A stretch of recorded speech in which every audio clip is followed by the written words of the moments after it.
राजस्थान की राजनीति में एक बार फिर तीन संतान का मुद्दा गर्मा गया है और इस बार सवाल सीधा सरकार से है।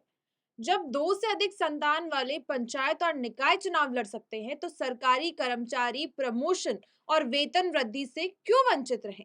क्या ये नीति में विरोधाभास नहीं है या फिर सियासत का नया समीकरण है?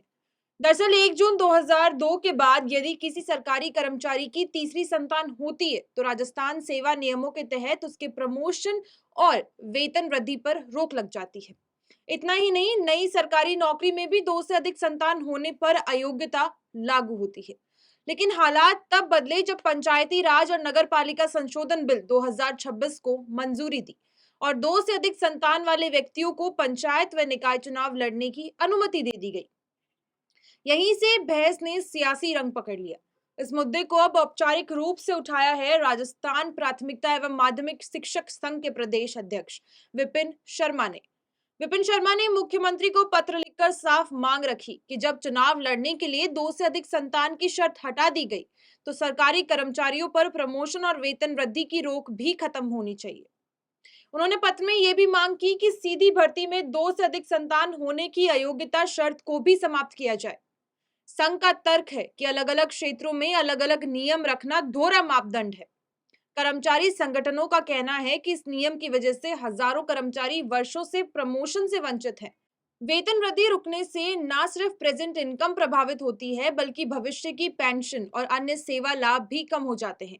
कई कार्मिक अपने साथ नियुक्त साथियों को आगे बढ़ते देखते हैं जबकि वे एक ही पद पर अटके रह जाते हैं, जिससे उनके अंदर भी असंतोष और मनोबल में गिरावट स्वाभाविक रूप से दिखाई देती है।